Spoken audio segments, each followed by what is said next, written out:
할렐루야. 오늘도 하나님 말씀 앞에 서게 되어서 진심으로 사랑하고 축복합니다. 성경 말씀 보겠습니다.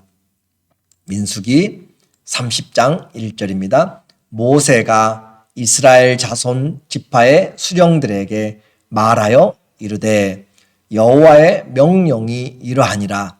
사람이 여호와께 서원하였거나 결심하고 서약하였으면 깨뜨리지 말고 그가 입으로 말한 대로 다 이행할 것이니라. 아멘. 오늘은 서원에 대하여 라는 제목으로 말씀을 같이 나누겠습니다. 우리가 사는 세상 믿을 만한 사회인가요? 교회는 그 한가운데에 있습니다. 성도들의 말 믿을 만한가요? 오늘 이 본문을 통하여서 함께 생각해 보면 좋겠습니다. 예배는 하나님의 양식이라고 했습니다.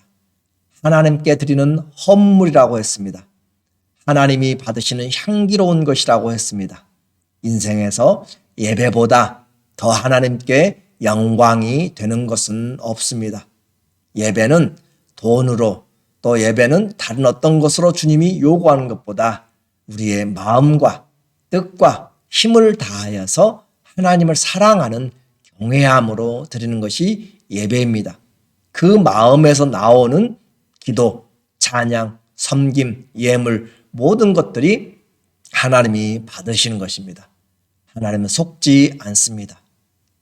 오늘 이제 30장은 서원에 대한 것을 말합니다. 가나안 땅을 바로 앞에 두고 하나님은 전쟁 연습을 훈련시키는 것이 아니라 하나님은 그들에게 예배를, 영적 전쟁인 예배를 가르치고 있고 또 성도들의 말에 대해서 이야기를 하고 있습니다. 세상은 믿을 수가 없습니다. 말을 하루아침에 바꾸어 버리기 때문에 그렇습니다. 가나안 땅에 들어가면 말을 신뢰할 수가 없습니다.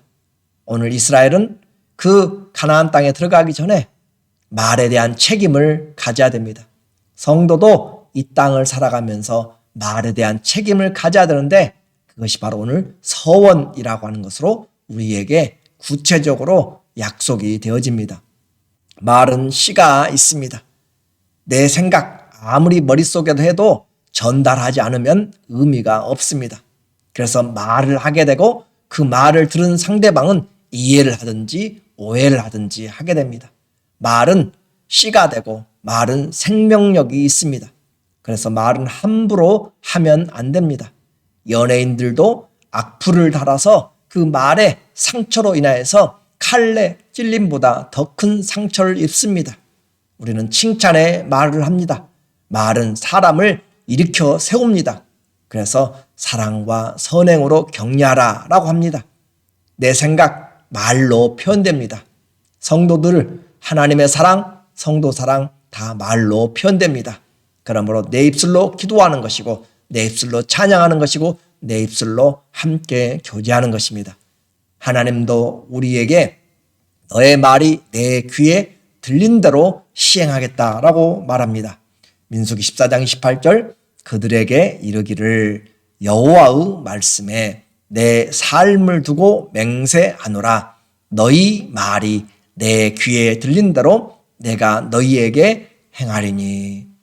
나이가 들어도 말에 신뢰가 없으면 더 이상 믿을 수가 없습니다. 오늘 우리에게 말에 대한 책임은 이스라엘 민족이 가나안 땅에 들어갔을 때 세상과 다르다는 것을 보여주는 것입니다. 사람은 말로 삽니다. 무슨 말을 하고 무슨 말을 듣느냐에 따라서 믿음이 생기고 시험이 생깁니다. 그러므로 우리의 혀의 권세로 죽기도 하고 살기도 합니다. 죽고 사는 것이 혀의 권세에 달렸습니다. 내가 한 말 몇 시간도 못 가서 바꾸어 버리는 그런 사람이 되면 결국 나 스스로가 표리부동한 사람이 됩니다. 언행일치가 아니라 언행불치의 사람이 되고 삶이 되면 믿어주지를 않습니다. 신뢰입니다. 사회에서도 우리에게 말합니다. 크레딧이라고 이야기하죠. 신용사회입니다. 카드도 크레딧을 조사해서 우리에게 세상도 그렇게 하는데 오늘 성도의 크레딧 하나님 앞에 얼마나 되고 사람들한테 얼마나 됩니까? 서원은 히브리어로 네테르, 맹세하다, 다짐하다라는 뜻입니다. 하나님을 향한 사람의 자발적인 의지에서 출발하는 사랑이고 헌신이고 맹세입니다. 하나님은 우리에게 절대 서원하라고 말하지 않습니다. 강요하지도 않았습니다. 그러나 사람들이 자신의 목적을 위하여서 자기의 스스로의 권리들을 제어하고 하나님 앞에 바침으로써 서원을 하게 됩니다. 그렇게 서원함으로 하나님께 기쁨이 되고 또 영광이 되고 자기는 목적을 성취하는 쌍방간의 체결이 바로 서원입니다. 서원은 자유입니다.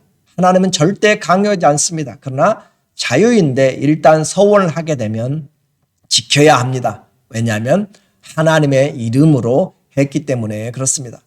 하나님 앞에서 한 것이기 때문에 그렇습니다.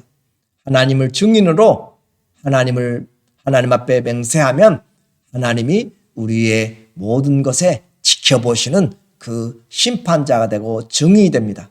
너희는 여호와의 이름을 망령되이 일컫지 말라라고 이야기합니다. 우리 입술에 하나님을 함부로 말해서는 안 됩니다. 그리고 성도는 우리 안에 계신 예수님 때문에 함부로 말하고 또 말을 자주 바꿔서는 안 됩니다. 그럼에도 불구하고 우리는 이런 서원을 하면서 하나님 우리에게 긍휼하심으로 예외를 두셨습니다. 옛날에는 말로만 해도 사람들이 믿었습니다. 그런데 갈수록 사회가 말을 믿지 않습니다. 그래서 집을 사고 차를 사고 모든 것을 해도 변호사의 공증이 있어야 되고 또 코사이너가 있어야만 됩니다. 그만큼 서로가 서로를 신뢰하지 못하는 사회가 되었습니다. 우리는 말할 때 이야기합니다. You have my word. 당신이 내 말을 가졌습니다. 그래요. 그렇게 말할 때 우리는 그것을 믿어줘야 되는데 믿지 못하는 사회입니다. 그래서 이렇게 서원할 때 하나님은 우리에게 예외적인 것들을 주셨는데 시집가지 않은 여자들이 하나님 앞에 자기의 어떤 목적을 위하여서 서원을 합니다.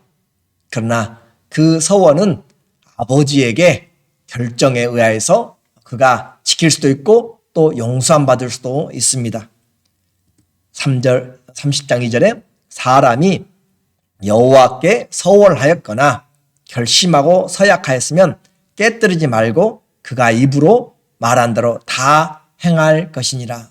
우리는 하나님 앞에서 이렇게 반드시 지켜야 되는데 그 예외적인 것으로 여자들이 시집가지 아니했을 때 3절 또 여자가 만일 어려서 그 아버지 집에 있을 때 여호와께 서원한 일이나 스스로 결심하려고 한 일이 있다고 하자 그의 아버지가 그의 서원이나 그가 결심한 서약을 듣고도 그에게 아무 말이 없으면 그의 모든 서원을 행할 것이요 그가 결심한 서약을 지킬 것이니라. 그러나 5절에 부모가 아버지가 그것을 허락지 아니하면 그 서약으로부터 용서함이 있습니다. 안 지켜도 되는 것이에요. 또 이제 결혼한 여자가 서약을 했는데 남편이 그것을 들어주면 서약을 지키는 것이고 인정하면 남편이 그것을 무효화시키면 여자는 지키지 않아도 됩니다. 7절에 그의 남편이 그것을 듣고 그 듣는 날에 그에게 아무 말이 없으면 그 서원을 이행할 것이요 그가 결심한 서약을 지킬 것이니라. 그러나 그의 남편이 그것을 듣는 날에 허락하지 아니하면 그 서원과 결심하려고 경솔하게 입술로 말한 서약은 무효가 될 것이니 여호와께서 그 여자를 사하시리라. 그러니까 서약은 반드시 지켜야만 되는데 예외적인 경우로 여자들의 시집가기 전과 시집간 후에 그 가정의 질서를 하나님이 세워주십니다. 그러므로 이것은 하나님께서 이 가정의 화평과 질서를 위하여서 주시는 배려입니다. 그러므로 가장은 경제적인 책임뿐만 아니라 가정의 영적인 책임까지 가지고 있습니다. 가정에 나의 어떤 고집으로, 나의 어떤 잘못된 서약으로 문제나 풍파가 일어나지 않도록 하기 위한 하나님의 배려입니다. 하나님 앞에 서원한 것인데 남편이 가로막는다고 해서 남편이 더 높은 권위가 있는 것이 아니라 하나님이 그 가정을 배려한다라고 하는 것입니다. 그러므로 우리는 하나님이 얼마나 가정을 사랑하시는지, 그러나 이제 남편이 돌아가시거나 또 이혼한 사람, 자기 자신이 결정할 수가 있습니다. 9절에 과부나 이혼당한 여자의 서원이나 그가 결심한 모든 서약은 지킬 것이니라. 무슨 서약인지 지켜야 됩니다. 기독교 신앙의 가정적인 책임이 얼마나 중요한지 오늘 우리에게 말합니다. 신앙은 아내 따로, 또 아들 따로, 딸 따로, 남편 따로 그런 것들이 아닙니다. 개별적인 것 같지만 그러나 개별적인 것 끝나지 않고 가정 안에서 화목함과 신앙의 성숙으로 그렇게 함께 되어야 됩니다. 다시 말씀드립니다. 가장은 경제적인 책임뿐만 아니라 영적인 책임도 함께 감당을 해야 됩니다. 가정은 신앙 공동체가 돼야 되기 때문에 그렇습니다. 이스라엘 가정은 신앙 공동체를 떠나면 안 됩니다. 남편이 바로 하나님이 세워준 질서이고 하나님의 사랑을 우리에게 보여주고 있는 것이 바로 부모이기 때문에 그렇습니다. 영적인 의미에서 이 남편의 그 위치는 바로 오늘날 성도가 신랑 되신 예수 그리스도를 만남으로 우리가 율법에서 해방됨을 이야기합니다. 모든 사람들은 율법의 속박 아래 있습니다. 율법의 서원을 지켜야 됩니다. 그러나 신랑 되신 예수님이 그것을 다 이루심으로 죄와 사망의 법에서 우리를 자유케 된 것이 바로 오늘 우리에게 말하는 영적인 의미에서 남편의 위치를 세워준 것입니다.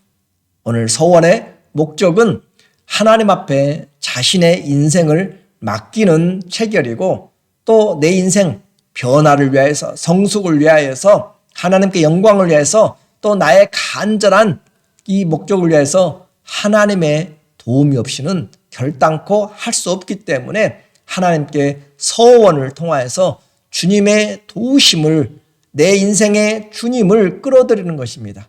그러므로 한나의 서원을 한번 보시면 사무엘상 1장 10절에 한나는 결혼하였지만 자녀가 없었습니다. 이스라엘에서 자녀가 없는 것은 아내로 인정받기도 힘듭니다.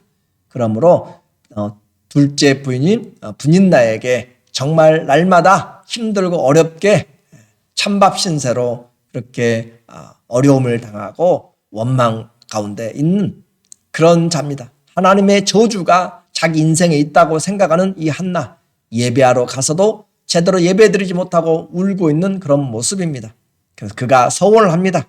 한나가 마음이 괴로워서 여호와께 기도하고 통곡하며 서원하여 이르되, 하나님은 그에게 서원하라고 요구하지 않았습니다. 그러나 자녀를 낳아야만 내 인생에서 하나님이 떠나지 않았다는 것을 그는 확인하고 싶었습니다. 나는 저주받은 여자가 아니라 하나님의 축복이 있는 여자라는 것을 서원하여 자녀를 가짐으로 하나님의 손에 인생을 맡기기를 원했습니다. 그래서 괴로웠고 여호와께 기도하고 서원하여 만군의 여호와여, 만일 주의 여종의 고통을 돌보시고 나를 기억하사 주의 여종을 잊지 않으시고 주의 여종에게 아들을 주시면 내가 그의 평생에 그를 여호와께 드리고 삭도를 그의 머리에 대지 아니하겠나이다. 아들을 낳는 것이 중요했습니다. 왜냐하면 나는 저주받은 여자가 아니라 하나님의 긍휼하심을 입은 자라는 것을 보여주고 싶었습니다. 내 인생 하나님 앞에서 외면당한 인생이 아니라 팍복한 여자가 아니라 하나님의 손길에 와 있는 것을 증명하고 싶은 것입니다. 잘 살고 못 사는 것이 아닙니다. 하나님의 저주 안에 있다는 그 말만큼은 끊어내고 싶은 것입니다. 그래서 그렇게 힘들게 얻은 아들을 하나님께 도로 드리겠다라고 소원하는 것이죠. 내가 그의 평생에 그를 여호와께 드립니다. 삭도를 그의 머리에 대지 아니하겠나이다. 나실인으로 하나님께 바친다라고 하는 뜻이죠. 그러니까 한나는 아들이 중요한 것이 아니라 내 인생에 하나님이 함께 하시는, 내 인생 저주받은 인생이 아니라 하나님의 돌보심과 긍휼하심을 입은 인생이란 것을 하나님 앞에 지금 서원함으로 도움을 요청하는 것입니다. 그렇게 해서 아들을 낳게 되었고 그 아들을 사무엘을 바치는데 남편이 바로 허락을 함으로써 하게 되는 것이에요. 그러므로 우리는 서원을 한다는 것은 쌍방간에 하나님과 또 하나님의 은혜를 입고 나의 일정한 권리를 포기하는 쌍방의 언약의 체결입니다. 우리는 이렇게 신실하게 해야 되고 진지함으로 해야 되고 사리 판단을 잘하고 해야 됩니다. 서원은 중요합니다. 잘못된 서원의 경우도 있습니다. 입다라고 하는 이스라엘 사사시대에 그 사사는 큰 전쟁을 앞두고 있었습니다. 전쟁을 이기기 위해서 하나님 앞에 그는 무분별한 서원을 하게 되었습니다. 입다의 서원을 보면 사사기 11장 30절에 입다가 여호와께 서원하여 이르되 주께서 과연 암몬 자손을 내 손에 넘겨주시면 내가 암몬 자손에게서 평안히 돌아올 때, 전쟁 승리하고 돌아올 때 누구든지 내 집 문에서 나와서 나를 영접하는 그는 여호와께 돌릴 것이니 내가 그를 번제물로 드리겠나이다 하니라. 그는 이 전쟁의 승리가 중요했습니다. 자기의 입지가 중요했습니다. 그래서 무분별한 이런 서원을 하게 되었고 자기의 딸을 그렇게 드려야만 했습니다. 우리에게 서원은 중요합니다. 서원을 하는 이유는 자신의 인생을 향한 하나님의 적극적인 도우심과 또 자기의 성숙을 위한 것입니다. 그러므로 약속을 우리는 하고 지켜야만 됩니다. 그래서 감정적인 그런 서원을 하게 되면 절대 안 됩니다. 다시 말씀드립니다. 하나님 우리에게 서원을 요구하지 않습니다. 우리가 우리 인생에서 커다란 일과 프로젝트들을 위하여서 내 인생의 성숙을 위하여서 하나님 앞에 도움을 구하는 것입니다. 그러므로 우리에게 하나님이 주신 그 말씀 안에서 우리는 신실해야 됩니다. 요즘은 우리는 너무 약속을 지키지 못합니다. 가나안 땅의 그 사람들 약속을 아주 너무나 평이하게 말을 하고 바꿔버리는 사람들입니다. 그렇기 때문에 하나님의 사람들은 말을 한 다음에 지켜야 됩니다. 자신의 입술로 한 말을 하루도 지나지 않아서 또 잉크도 마르기 전에 바꾸어버리는 것들이 우리의 삶입니다. 그러므로 삶을 진지하게 살기로 다짐하면 우리는 하나님의 자녀로서 우리가 한 약속의 말을 잘 지켜야 사회가 교회를 신뢰할 수 있고 성도를 신뢰할 수 있고 자녀들이 부모를 신뢰할 수 있습니다. 친구가 신뢰할 수 있습니다. 신앙과 인격의 성숙은 다른 것에서가 아니라 말에서부터 우리가 신뢰할 때 생기는 것입니다. 저 사람은 약속을 잘 지키는 사람, 콩으로 메주를 쏘도 믿는다고 할 정도로 우리는 그런 신실함이 있어야 되고 손해가 되어도 지켜야 되는 것이 서원입니다. 직분도 하나님 앞에 서원입니다. 친구와의 약속도 작은 약속입니다. 사소한 것도 우리는 내 입으로 한 것은 지키도록 그렇게 해야 됩니다. 그러므로 힘들어도 지키는 것, 그것이 성실한 인격을 만들어 가는 것입니다. 우리 하나님은 신실하십니다. 하나님께 나아가는 우리는 어떤 모습이어야 될까요? 시편 24편 3절에 보면 여호와의 산에 오를 자가 누구며 그의 거룩한 곳에 설 자가 누구인가? 곧 손이 깨끗하며 행실이죠. 마음이 청결하며 두 마음을 품지 않는 것이에요. 뜻을 허탄한 데 두지 아니하며 거짓 맹세하지 아니하는 자로다. 거짓말하지 않는 사람들, 그는 여호와께 복을 받고 구원의 하나님께 의로움을 얻으리니. 우리의 하나님 신실하십니다. 그 하나님께 나가는 우리가 거짓투성이로 나간다면 안 됩니다. 그래 우리는 물론 다 지킬 수 없습니다. 하나님 앞에 회개합니다. 우리는 할 수 있는 데까지 최선을 다해서 듣기는 자주 하고 많이 하되 말은 더디해야 됩니다. 그리고 한 말은 반드시 지키려고 해야 됩니다. 성도의 말, 믿을만 합니까? 아니, 내가 한 말 믿을만 합니까? 남아 이런 중천금이라 그렇게 옛사람들도 이야기합니다. 남자가 한 말은 천금과 같이 무겁다라고 이야기합니다. 천금, 셀 수가 없는 많은 양이죠. 예수님 어떻게 이야기합니까? 예수님의 말씀은 한마디도 땅에 떨어지지 않고 천지가 없어질지라도 반드시 이루어지는 것이 하나님의 말씀이고 주님의 말씀입니다. 성도의 말, 아니 내 말은 어떻습니까? 나의 말의 신뢰도가 몇 점이나 된다고 생각하십니까? 오늘 우리 모두 다 하나님 앞에 세상으로 가기 전에, 가나안 땅에 가기 전에 하나님 지금 전쟁 연습보다 하나님 닮은 사람이다라고 우리의 입술에 파수꾼을 세우고 있습니다. 사회가 잃어버린 그런 성실함, 교회가 찾아야 됩니다. 사람들이 잃어버린 그런 신실함, 성도들이 찾아야 됩니다. 우리의 가정에서, 내 직장에서, 교회에서 우리의 말, 언행일치가 되므로 하나님 앞에서 주님께 영광이 되고 우리 모두 다 새로운 그런 하나님의 사람으로 이 시대를 이끌어 나가는, 그리고 하나님 앞에 영광이 되는 그런 삶이 되도록 말에 신실한 자들, 약속에 신실한 사람들을, 서원한 것을 반드시 지키는 하나님의 복받은 자들 되시기를 예수님의 이름으로 축원합니다. 아멘. 기도하겠습니다. 하나님 아버지, 신실하지 못한 시대에 오늘 우리에게 신실하도록 말씀하시는 주님, 사랑이 없는 시대에 사랑하라고 말씀하시는 주님, 우리가 하나님 닮았기 때문입니다. 우리는 부족하고 날마다 거짓투성이지만 주님 때문에 다시 회개하며 일어나며 우리가 한 뿌린 말들, 귀에 들린 대로 행하시는 주님 앞에서 감사로, 칭찬으로, 격려로, 신실함으로 약속을 지켜나가는 하나님의 자녀들 다 되게 하시고 우리의 입술에서 나오는 것으로 축복하며 우리가 승리하고 우리가 복을 얻도록 도와주시옵소서. 예수님의 이름으로 감사하며 기도드립니다. 아멘.